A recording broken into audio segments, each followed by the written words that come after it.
It's clear from the Ebola epidemic of 2014, 2015, and even the more recent events around the Middle East respiratory syndrome, that events that are of an infectious disease nature that occur even in the remotest regions of the world, because of how well we are connected globally, that the citizens of Dallas, Texas, the citizens of New York, the citizens of Seoul, Korea, all recognize that it's just a matter of an air flight away, that a disease that is ravaging in one part of the world can end up presenting itself on the doorsteps of any part of the world.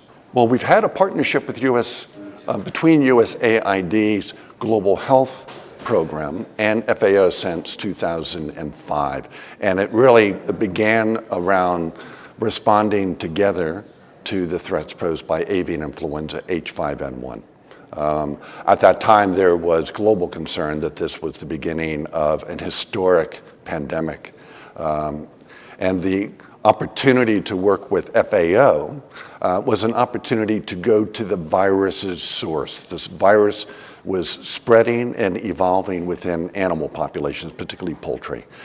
The solution to preempting this becoming an animal virus to becoming a global pandemic virus was being able to control this virus in the animal population. FAO, in its partnerships with ministries of agriculture across Asia, Middle East, Europe, and Africa, was central to being able to promote the kind of rapid interventions that transformed a global threat, spreading across the regions to now what is a very localized threat within 7 countries. It remains, I need to say, H5N1 remains one of the most deadly viruses we have.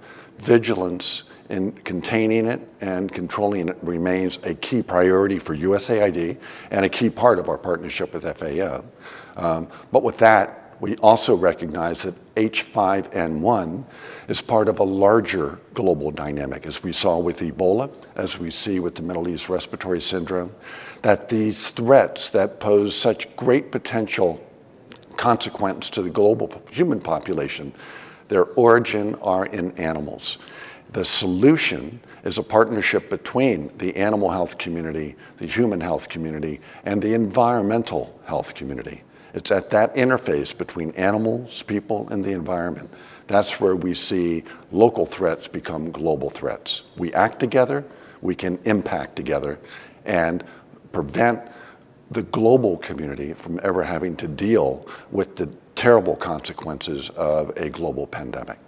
Well, global health security is, and particularly the new partnership around global health security, is really about accelerating progress towards making the world free from the risks of emerging diseases.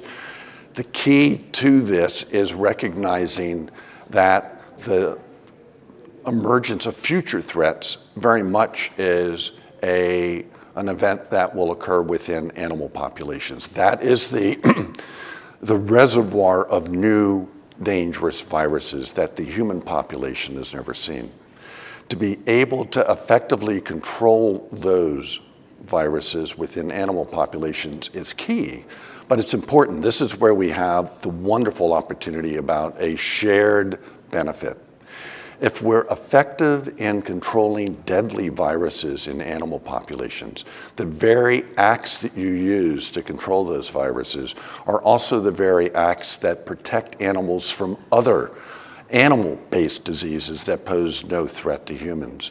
And as a consequence, you end up contributing to a healthy animal population, which is the key ingredient for global food security. It's also a key ingredient to economic growth, household wealth. So it's a shared benefit. We do the job right and protect the world from future human threats. We've done an exceptionally good job in also ensuring a robust animal health and global health community.